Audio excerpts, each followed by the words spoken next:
Well, I did play Miles and Kilo.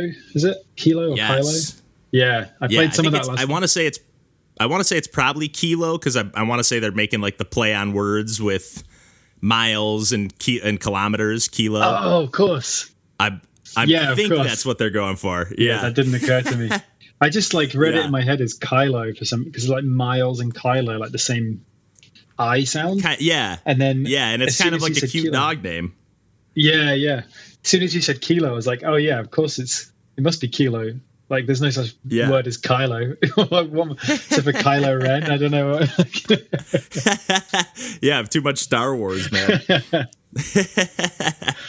But yeah, so I played some of that, and then I've been playing a bunch of Picross on the Switch, and I also played Alien Death Mob last night. Oh, yes. You played? Oh, yeah. And what else? I've been revisiting some Half-Life 2 recently. That's like my all-time favorite. Okay. I played a mod last night, so I could talk about that. But like, I feel like I probably mentioned Half-Life 2 in every single podcast I'm ever on. And just that's all good. In real life all the time as well. And anyone who knows me is just sick of it.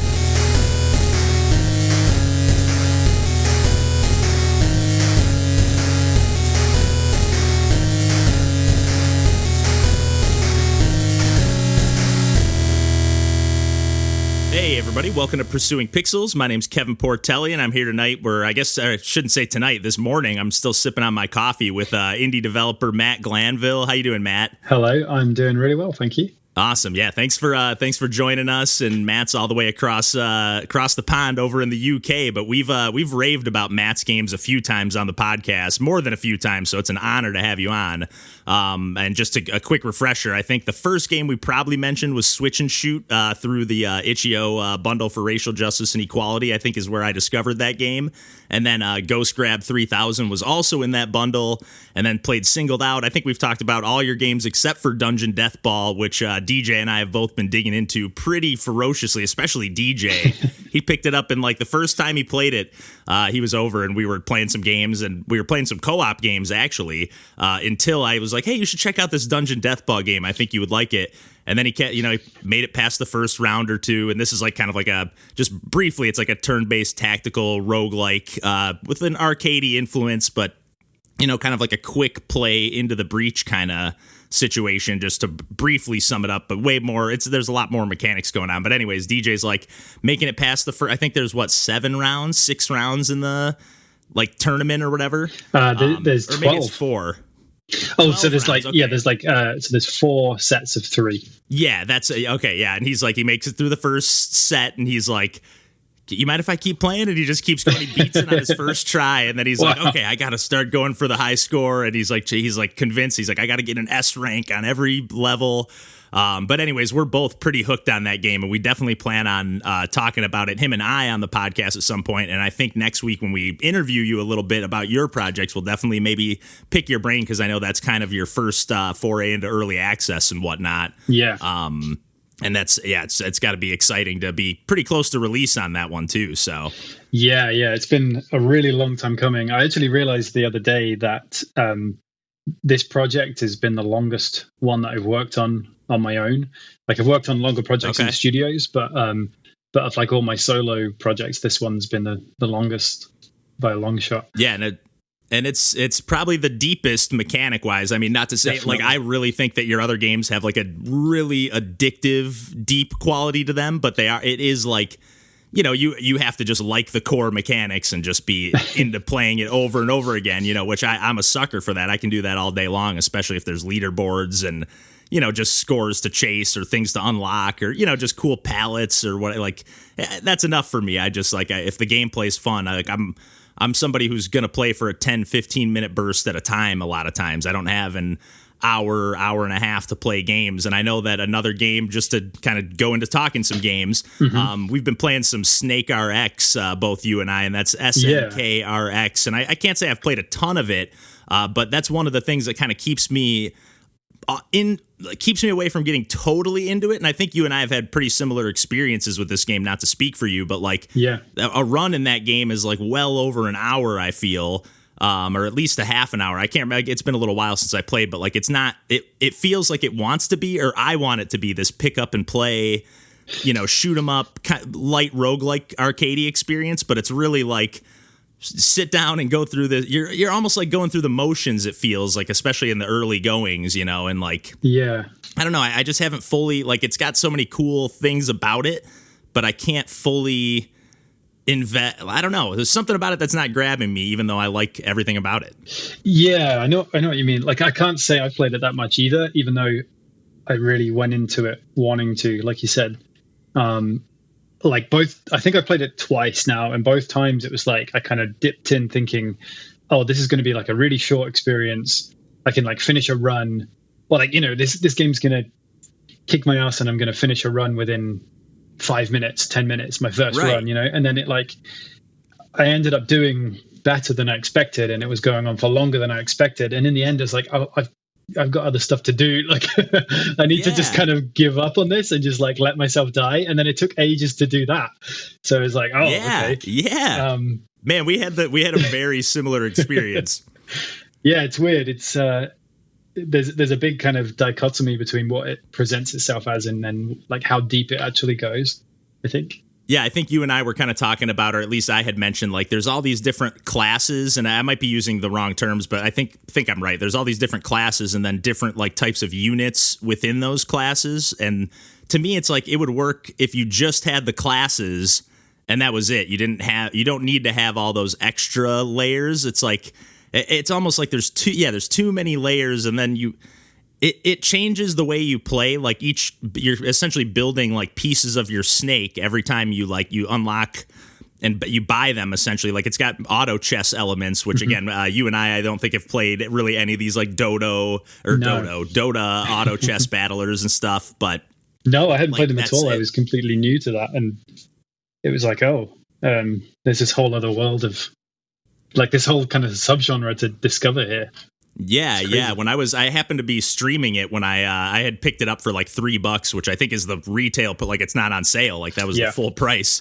And I was like, oh, I'll check this game out and stream a little bit of it. And our pal Zandan, who we've mentioned on the podcast before, was hanging out in the chat and was like, oh, this is like auto chess, and was like, oh, that's like the bank. Oh, you gotta watch your interest, and like was kind of coaching me through the process. So it did help in that regard. But the whole time I was just thinking like, man, I wish this was a little more streamlined, a little more simplified, because it's got that arcade DNA that, at least again, that's what I tend to gravitate towards in these types of games. But I don't know, it just didn't fully grab me, even though they keep updating it, and I'm curious to see where the game goes, because it really has kind of caught on, and I keep seeing people talk about it all the time. It's on mobile now. You can play it all sorts of places. So it's weird, because as much as we both said when we were talking earlier,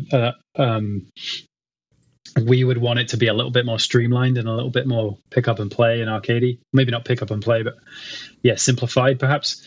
I mean, you can't argue with the fact that it's sold really, really well, and the developer is clearly knew what they were doing and brought over like just the right amount of mechanics from auto chess, and it's just clicked with an audience. So I can't really begrudge it that much. It's like, oh, you didn't make this game exactly how I wanted it. It's more like, I love how games, like in my head, I know even you were like, I wonder how I could play on some of these concepts, right away. So like, I feel like it's only going to inspire people, just like, not that Spelunky was the first action, roguelike game ever, but like that game took off, and then it was just like, oh, we can, like, to me, roguelikes have really kind of replaced like I think I've said this before on the podcast, but like it kind of recreates that feeling of pumping quarters into an arcade machine. You're like, oh, let me try another run. Oh, one more try. We're like playing games at home on consoles, that kind of went away, in a good way. You don't have to, this way you just spend your $10 or $15 on the game and that's it. You don't have to keep pumping quarters into it, but it does recreate that feeling of like, oh, this is so hard and I need to overcome this game. And like, I don't know. I really like, not with every roguelike, of course, but like stuff like Downwell or something, like it really recaptured that like arcade nostalgia for me that I really love. So yeah, when I see roguelike, I just tend to think like, that's what I want. I want these quick arcadey things, but that's obviously not where the genre got its start, you know? Yeah. There's something in that, there's something they both share there, which is that like that kind of sense of, like there's something to lose, you know, there's a cost to screwing up. When you're in an arcade, it's like you're losing your money and you're losing that chance you got to beat your score. And then in a roguelike, it's like, maybe I got some really cool combination of items and this is never going to come up again. I just did this stage really well and it's put me in a really good position and I don't want to like screw up that chance now. Like they both kind of, they both play on that same kind of feeling of like, having a lot to lose. I think that's probably why they work so well. Yeah. Yeah, and I guess while we're talking about a shmup of sorts, you know, I know you said you played a little Alien Death Mob, which I talked about briefly when we had our friend Megan on the podcast. But this is more my style and possibly more your style as well. But it's like a very like level based, like there's tons of levels. I was kind of shocked. Like I really thought it was going to be like, here's 5, you know, like I thought it would be similar to like how Ghost Grab 3000 is, where there's like, here's 3 stages that are an easy, medium, and hard or whatever. And here's like, you know, I figured there'd just be a few different zones and that would be it. But you're like kind of traveling around the world, all sorts of cool settings. There's different enemies on every stage. Granted, I haven't made it that far, but I've probably played at least 10 or 12 stages now. And there's new enemies like every single stage. They're throwing new, you know, concepts at you. And I think I mentioned before when I talked about it, like crabs coming up from the beach, like it's like the theme, everything around it is just so cool. And like from the get-go, like as soon as you press play on stage 1, it is just like an onslaught of enemies. Like it's almost like, how is this even possible? Like when you're just like pea shooter, but you can shoot so fast. And then that slow-mo that you go into, that bullet time. Oh man, I love that. Gets close to you. It's so satisfying, and I don't think it's giving you any advantage or anything other than you just, you know, like it lets you see what's going on a little better, but like it really lets you avoid those.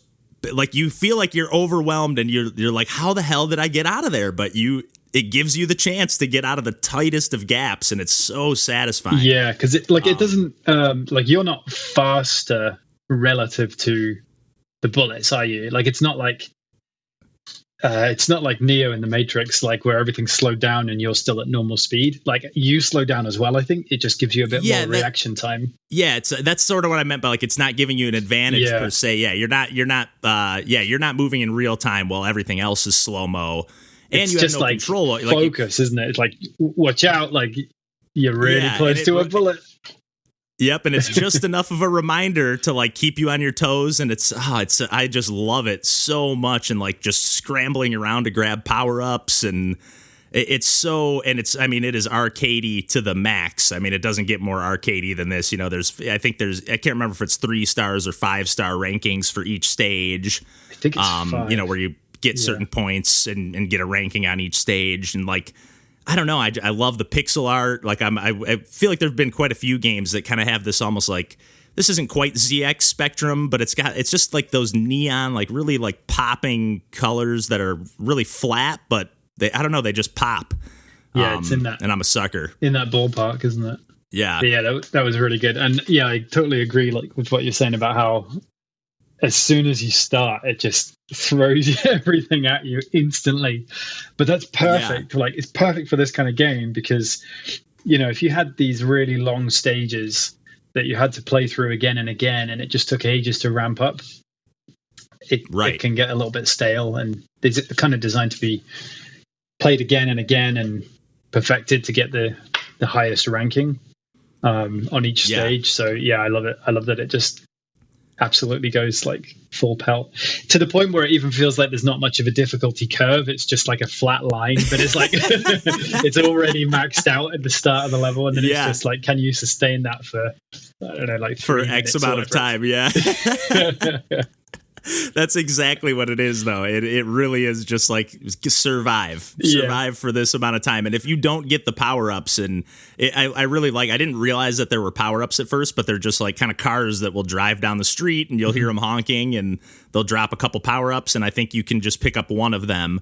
And the other one will disappear. And then, but like, as soon as I realized there were all these different weapons, different upgrades, shields, all that stuff, it's like, oh, okay, they give you a little bit of a fighting chance if you can make it over to those power-ups. But man, it's really fun. And I'm a big fan of Pug Fugly Games, the developer. I don't know if you've played any of their previous games. I've only played Destructivator 2, which was also in that itch.io bundle for racial justice and equality. Really fun. Like, I know you recommended it to me, and I've not got around to it yet, but I'm definitely going to, having played this one now. Yeah, it's really, and that one really caught me by surprise in the sense that like it doesn't look like Alien Death Mob looks a little more visually striking, or at least like eye catching to me. Like you could look at Destructivator 2 at a glance, and it really like they're probably going for like that old like, you know, Chips Challenge kind of era of like PC game. Like it's got these like little tiny sprites but it doesn't look immediately like, oh, this game looks awesome. I was just kind of like, oh, this looks fun. I'll check it out. It was in the bundle. And then I got really hooked into the mechanics. Like just the level design is really solid. The gameplay is really tight. It's just like one of those games that it's like, man, it's just doing everything it's doing really well. Yeah. And I think from there, another game, I know you checked out Miles and Kilo, which is a game that we talked about and raved about on the podcast a long time ago. Like early on, we picked it up on Switch. I think all of us did. I know Randall and I for sure picked it up. And we were just like, I think it was originally designed as an auto runner. The original game from this developer is called Kid Trip, and then this is a sequel to that game. Kid Trip for sure is an auto runner. And then this one, you can turn on auto running or you can turn it off. But I'm pretty much, I don't know how you played the levels, but I'm pretty much playing them like an auto runner. Like I'm just speed running, holding down right the whole time.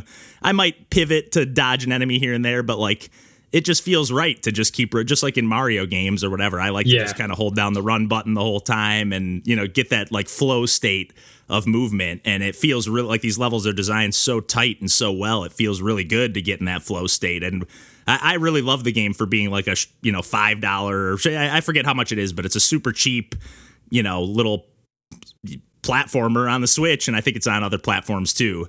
But I loved it. What did you think of this one? Yeah, I really enjoyed it too. I think it's like £5 or £6. That's probably about $8, something like that.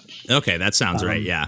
Yeah, I enjoyed it. Like I liked how just everything was just super fast paced, and it's like it's got this real focus on speed. Like you said, like even though you don't have to keep running, you definitely feel like the game wants you to. Like the game thinks you should be running all the time. You know, like your score, you've got your timer in the top of the screen like all the time, like showing you how long the level's taking. And then I love that like at the end of each level you look and it took like 30 seconds in like your final run, you know, like super short levels. There was like I played through like the first 2 worlds of this game and I was like, oh, okay, it's got a bit of challenge, I'm doing all right. And then I got to the second boss. So there's like a boss at the end of each world, and I just bounced off that really hard. Like it just, I just found it suddenly spiked. Did you get to that boss? Do you remember from back then? I know I beat the game. It was one of the few games that I've like made it all the way through to the end. And again, it is like on the short side, assuming that you don't get like stuck on a challenge or something like that. But there definitely were some tough levels for sure. Like I do recall, it's been a little while since I played, but I do recall like thinking, man, this game is like for how bright and colorful and cheerful. Like it looks like, oh, get this for your kids or whatever. It might be a fun little platformer for them. And if you're trying to go at it, like, you know, for the speed, or even if you're not really, like the levels are kind of designed in like a way that like you can't really make a mistake. As soon as you make a mistake, you're going back to the beginning. So, are there other checkpoints? I can't remember. No, I did feel like I would have liked the odd checkpoint just because every now and then, like I know that I'm complaining about 30-second levels, but like every now and then it was kind of, I'm trying to learn this last part of the level and it's just throwing me back to the beginning every time. But, you don't get to like learn the new part. Yeah. Yeah. But I did feel like they were generally you had maybe a couple of different ways you could do things. You know how like with the when you're playing as Miles, who's the boy, you can like jump on enemies or you can throw fruit at them. So you've got like a couple of options, and then often sometimes as well you can just like stop moving and then like line up your jump or like time your attack how you want to. But then in the boss levels, it goes into like you're locked into an auto run, even if you don't have the dog with you. So like in the other levels, like you grab the dog and he pulls you along and it becomes an auto runner. But in the boss levels, at least in the second boss level, even though you don't have the dog, you're still locked into auto run. And it's just like you have to be like on the beat every single thing that comes at you. Like you have to do it perfectly. I was just gonna say I do kind of recall that stage, I think, and it's like, or that boss, and it feels like almost like a rhythm game, like you're playing like Bit Trip Runners or something. You know, you're not playing to the beat of the tune or anything, but like you might as well. You are just like you gotta make sure like, oh, this rock or whatever, this projectile is gonna bounce over me. I gotta make sure I don't hit jump, and then it's like very. It's almost like memorization at a point. Just like I gotta make sure I memorize the pattern of this enemy so that I don't, but then you also have to execute it because it's one hit and you're done. So and I'm just so out of routine of like that kind of game. I haven't played that kind of game in such a long time, and I think my reaction times are just like absolutely. That's funny because like other than Dungeon Death Ball, I would say most of your games are like very reaction heavy. Like they're very like precision. Like. They're very based around that, I feel, but they're not platformers. They are, but like none of my games have the like that whole thing is like this is a fixed pattern that you have to memorize. Like all of my games are like slightly varied every time you play them. It's very reactionary. Like it's all about reactions in your games. I feel like reaction time. It's not about I got to remember what to do here. Yeah, exactly. And I'm not knocking it, by the way. It's like. I have loved many games like that. I just haven't played any for quite some time now. Well, before we move on to something else, I did want to give a just quick shout out to another little platformer kind of similar to Miles and Kilo, although this is more like a puzzle platformer. It's called Mekabolt. And I just really love this one. I got it's from published by Radalaika Games. It was only $5 on Switch. And it's like, I think there were 100 levels, maybe 80. I can't remember. There were 4 worlds with either 20 or 25 levels each. And it's just like a really clever, there were maybe like 5 to 8 different types of like little robot enemies that you would have to use to your advantage, and by shooting them and like triggering them to shoot an arrow into a wall that you can then jump on as like a platform, or just like really clever ways to interact with all these different robots to like make some pretty challenging levels. And again, it was like I love these games that you can beat in like an hour or two. Like I started it up, made a little video for it, and then finished. I was like, man, that was really fun. And I got like over halfway through the game in the first, half hour or so. I was like, I'm just going to finish playing this up in bed tonight. And I rarely do that. Usually I play a game and go, okay, that was cool. What's next? What's next on my menu? And I don't know. This game just kind of hooked me in, and it's got just really great pixel art. Like it's really charming, and it puts it over that hump of like, instead of just being like a cool, well-designed game, it's like, oh, it's got kind of the whole package going on. Some cool tunes, especially the last world had a really, really great, it was like a great way to wrap it up. Like, oh, this last track, like this just feels like, I don't know, it just felt like a really cool experience. I was really happy to have spent $5 on that one. That's cool. I still need to play that one. It's been on my list for a while, but the developer also makes some really good fonts, and I've used them in all my games. Yeah. Oh, really? Yeah. I saw that they have a ton of fonts on their page. Yeah. They've got loads on itch and maybe elsewhere. I'm not sure, but yeah, I've used them in Ghost Grab, Singled Out, and Dungeon Death Ball. Oh, that's awesome. That's awesome. Yeah, and actually, I guess just to shout out another game of theirs real quick, Loop Index. DJ and I had the first time DJ came over at during this whole pandemic situation. Recently, I had him over. We were like, let's play some couch co-op games. It's been too long, and we ended up playing Loop Index, which I picked up as well after enjoying Mekabolt so much. And it's pretty cool. It's like a top-down, similar challenge as far as the puzzles go, maybe even a little bit tougher. And you can play this game single player, but I don't even know where to begin single player, because you have to you have to like whatever the last input that you put in when you switch characters, like the other character, like so if you're moving to the right with the character, like when you switch to the other character, the other one will keep walking to the right. And then there's like a button to stop that. It's like really tricky. Like playing co-op was much easier because I could just move to where I needed to be. But like you kind of are supposed to like put in like the inputs for your character. It's sort of confusing. I'm not explaining it very well, but I just kept thinking like, how the hell would you do this single player? But it's really tricky, but a really cool game. DJ and we kept saying like, we just kept saying like, okay, let's play something else, but we just kept playing more and more levels. Like for whatever, we ended up playing for a good 2 hours or so. It was really fun. Oh, that's cool. Yeah, I'm not familiar with it. Not familiar with that one. Yeah, well, I know you've been digging into, thanks to John's constant goading on the Picross. He's always like, whatever new Picross game there is, he's saying, and I know that you popped in the Discord and were like, hey, which one of these are any good, John? And then he was like, there's demos for all of them. So I know you checked some of those out. Have you like made the plunge and bought any of them? Oh man, yeah, I did. So I went on like, I got hooked into Picross more than I have in many games in quite some time recently. Because like I remember it from back in the day. Like I've played one or two going back like 10 years or something, because I think they were on the DS maybe. And I never knew that they were on Switch as well. And then I was listening to, I've been like working my way through your old episodes. Like I listened to your new episodes when they come out, and then I've been like going through the backlog of like. Okay, don't go too far back. Oh, it's too late. I started on episode 1. Oh no! No, that's fine. That's fine. I'm up to like 60 now. Yeah. Oh dang! Nice. Yeah. So yeah, John was talking about that, and I listened to it. While I was walking, I was on a long walk, and I was like, yeah, this sounds really good, actually. Like, this sounds like exactly the kind of game that I could play right now, because I'm finding like I've got a 2.5-year-old boy, and I'm working on like the final stages of Dungeon Death Ball, right? And just I don't need like more stress and pressure in my life. So a game that I can just chill out with and play at my own pace is perfect right now.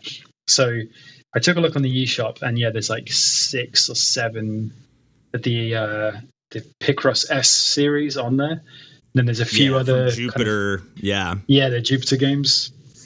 So I downloaded a bunch of those. I was like, what's the difference? Just download a bunch of demos. And play like the free puzzles you get, and you get like maybe 4 or 5 puzzles in each one. So it's like, okay, these will keep me busy for a while, like while I'm kind of figuring out how to do it again, how to solve them. And then I was like, okay, where else can I get some like free? where can I get like more free puzzles? So I started like looking on Steam. I was looking on like the Android Play Store, Google Play Store, and I managed to find a bunch of stuff, but nothing was really scratching the itch like on the Switch was. The Picross S Series. That's just like really nicely polished and has like loads of nice little like kind of quality of life features just to smooth over a lot of the kind of frustrations you can have with it. So I was like, okay, this is the series I need. And then I started researching like, okay, what's the difference between each game in the Picross S series? And it's like, okay, they started introducing a new feature with each one. Like, and then, but then I realized by like Picross S4, they kind of added like all of the features that I was interested in. So it's like, okay, that's my entry point. Like they're all the same otherwise. So I got number 4 and I've been working my way through that ever since. That was like a week or 2 ago. And how many, and like in the game, like how many stages or puzzles are there? Do you know, like total? There must be, well over 100 of like the kind of standard stages. Like, you get like your kind of like your main bulk of just puzzles to solve, but then you also get like the kind of the mega Picross, which is like giant puzzles, and then you also get the color Picross, where you're playing with not just like on or off, but also like which color the tile needs to be. Okay. And then you also get, as you solve the regular puzzles, you also start to unlock, what do they call it? I think it's like the clip Picross Clip or something like this, and it's like small pieces, small puzzles that then form a larger puzzle when you've solved them all. Yeah, I know what you're talking about. Yeah, I don't know what they're called, but I definitely have seen that. I want to say Clip, and I think some other places maybe call it like a mosaic as well. But anyway, yeah, so I've been working my way through those, and they must be like probably like maybe another 100 there, or 50 to 100, something like that. Geez, so these will keep you occupied for a while. Yeah, that's just one game as well. Yeah. Now, do you find, is this something you're strictly playing like solo, like meditative on your own? Because like one thing, it probably wouldn't work as well with Picross, but I know I've mentioned on the podcast before, but like I really love when there's like a good puzzle game, like even something like Baba Is You, like somebody who's not necessarily holding the controller can kind of play along with you if you're sitting on the couch and play. Like you can be, oh, hey, try this. Or, you know, is that something that you can do at all with Picross? Or is it strictly like, hey, this is my meditative, like Zen time, me time kind of situation? Yeah, I think you could. I haven't been playing it that way. Yeah, I've been playing it as like me time. Just kind of chill out and like put some YouTube on and play it like on an evening or something like that. But I think you could. I think it would be a very different experience, because for me, there's like, I think when I'm playing it, I'm holding lots of stuff in my head that I can just like remember, okay, I'm going to come back to this little section in a moment. But right now I'm just going to fill in this little area. And if you were playing it with someone else, you'd have to like obviously verbalize that, which may slow you down or just be a bit more of a frustrating experience. But then on the other hand, it would be a little clunkier. Yeah. Whereas I quite like just kind of blasting through the puzzle really quickly. I just get totally in the zone, you know, it's like complete focus. It's almost like, I like the idea. Like, again, I haven't spent too much time with Picross, but it seems like the same kind of mental state you get in for like maybe doing a crossword, but not having to like rack your brain thinking of like obscure random words, you know, like you're just focused on the puzzle at hand and that's it. You know, you're not trying to, what is another word for this, you know, or just some weird pop culture reference or something, you know, it's like you're getting that same focus and kind of just, I'm just sitting down to do this by myself, but like, not like plucking at random trivia, you know? Yeah. I think a crossword, you'd probably benefit more from doing it with someone else, because you get that kind of like extra brain power, like thinking in a totally different angle to you. But yeah, this one's more like Picross, and well, I mean, I guess we should call them like nonograms. That's the like kind of a proper term for the puzzle style. But they're more like number based. So it'd be more like doing like a Sudoku with someone else, and it's, you know, like maybe not as interesting. Saying like, oh well, that could be a you know, there could be 5 here and 2 there. Like this one might be an on or an off. I don't know. It's not quite as like an interesting discussion as like. I was just gonna say not the most engaging like couch conversation to be having. Whereas like if it's Baba Is You, it's a little different. If you're like, oh, try like key is door and door is unlock. You know, try all this different stuff. Like you can get just as much satisfaction even if you're not holding the controller yourself. Yeah. However, I think the Picross series on the Switch lets you do 2-player. So you can actually pick up another controller and have 2 people filling in the same puzzle. Oh, hey, now that's actually really cool. Yeah. That's an awesome feature. Yeah. Especially for like the larger puzzles. Yeah, I love that. Because you can just like both start in like opposite ends and then kind of meet in the middle, or like one of you does like horizontals, one of you does verticals, and you start helping each other out. It'd be cool if they were like, you know, just for the fun of it, even like if it kept score of like how many blocks each person filled in, you could almost like race each other. That would be pretty cool. Yeah. Have you been playing anything else you want to mention before we wrap things up? I know we'll probably talk about some more like of your influences and whatnot when we're chatting just the interview wise next week, but like any other games you've been digging into? Not really, you know, like I've had so much on my plate that I just don't really get time to play many games anymore. The main thing I've been playing actually, other than those games, is I'll pick up the Switch with my son, and he'll play the Yoshi's Crafted World demo and the Captain Toad demo. So he he asks me for Oshi and Toad, and like we just play through those first levels of each one. Oh, that's over and over, awesome. And he absolutely loves it. That's awesome. How old? You said he's 2.5. 2.5, yeah. So like he's just about kind of figuring out like, oh, when I press this button, it does this thing.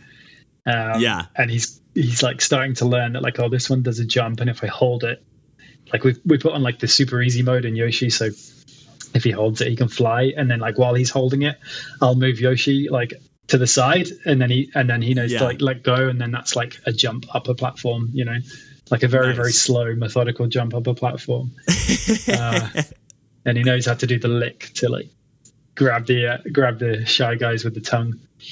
Yeah, that's awesome. That's awesome. I was just talking with Randall last time we recorded, and like when I was just back home for the wedding my brother's wedding, I was playing some games with like my younger cousins. They're my second cousins. I was telling Randall, I'm basically like Uncle Kevin, and like playing games. And they're like 6 years old, 2.5, I think, maybe 3. And like, we were playing like Mario and Sonic at the Olympics and Disney's Sum Festival, and like it was a ton of fun. Like, and it's cool to see like, even these kind of Mario part, you know, they might not be the best games, although Captain Toad and Yoshi Crafted World, those are both really cool games.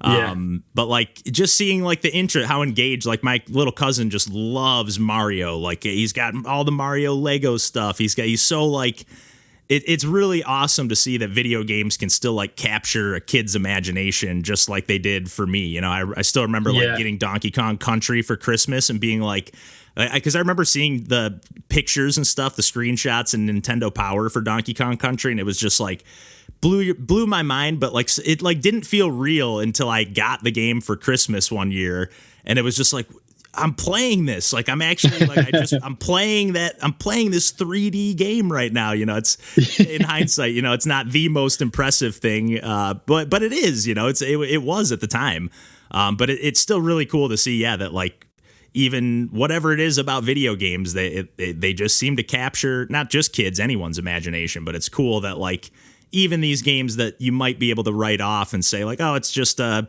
Disney cash grab, or it's you know, Mario and Sonic, you know, they're not the highest rated games, but they're fun. And, you know, if it can get my cousins playing games or allow me to play with them, it's awesome. Yeah. And I'm sure you feel similarly, like being able to play with your son. And I'm sure he's only going to get more interested as he grows up. I guess you never know, but it sounds like he might get sick of them really soon and just think it's just a lame thing that his dad does.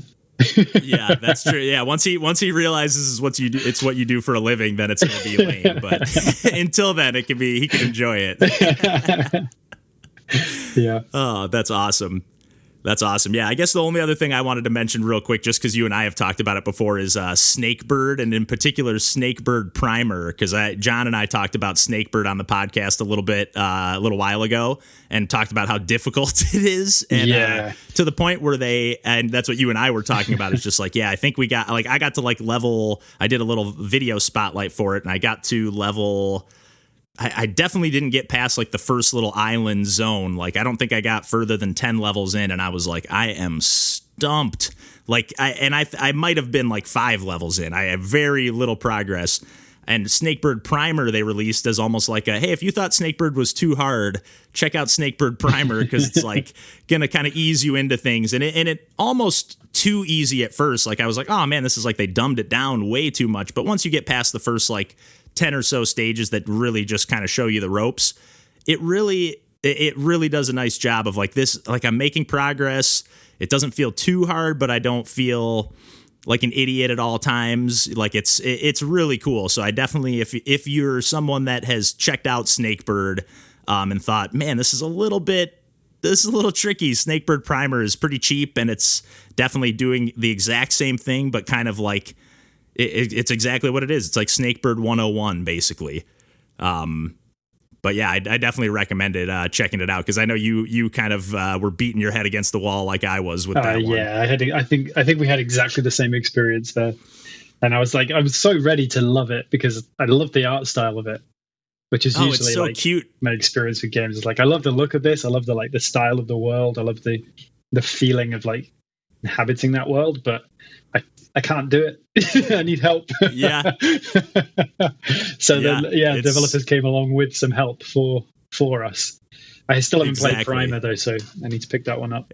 It's definitely worth like popping on the wish list and grabbing when it's on sale. Or again, I think it is pretty cheap actually. We actually got it through the developer. They sent it out to us because we checked out Snakebird. So cool. I was like, oh, cool. I'll check out Primer. And yeah, I was like, oh, I made a ton more progress, and it definitely made me feel smart again, you know, because yeah, sometimes like, well, even with Baba Is You or whatever, I can feel like a total idiot playing some of these puzzle games. So, but yeah, I think we can probably wrap up the video games chat there this week. And we mentioned a few times, but yeah, Matt will be joining us again next week to chat about some more of his work. We mentioned all his games at the top, so we'll dig into those, dig into some of just your other background and some of the stuff you've done. And, you know, we'll just chat some more and get to know you a little bit better and your work and whatnot. So until then, we will catch you next week. And Matt, where can people find you on the internet?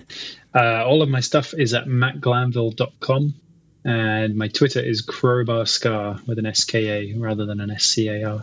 Okay, okay, I always thought, is it ska? I always thought it was ska for like the style of music. Yeah, like I know it's not the most popular style of music, but I absolutely love it. I'm a big fan of the classic like two-tone and the real like old sort of Jamaican style of ska. I love that kind of stuff.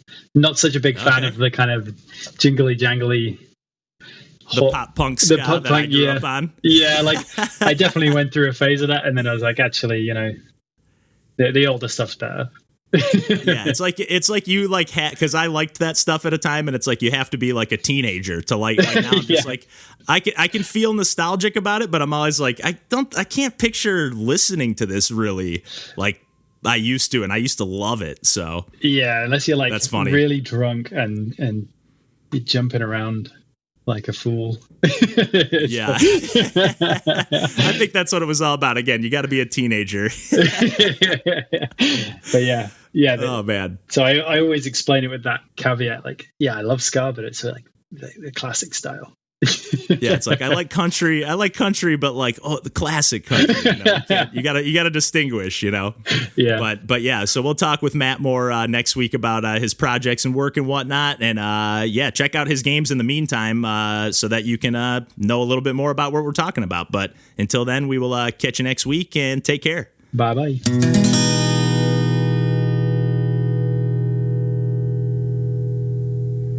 So I'm just going to count 1, 2, 3, and then like where the 4 would be, I'll clap. Okay. And you'll clap at the same time. If you feel like you're in sync with me, cool. If you feel like just be like thumbs up. If you feel like, oh, I was a little off, we'll just do another one. Okay. So there's like no pressure on this whatsoever. Okay. Here we go. 1, 2, 3. I think I was a bit early. Bit early? Yeah. Okay. Here we go. 1, 2, 3. One more time. Here we go. 1, 2, 3. Yeah, that was good. Perfect. Cool. I'm gonna jot down the time. But yeah, so like this is what I mean. So like just now on my end watching you, like your clap was like probably about almost a second after mine. Really? That doesn't make sense to me because when we're talking, it doesn't feel like your responses are a second after mine. It doesn't make sense to me. That's so weird. But that's how it always works. It's wild.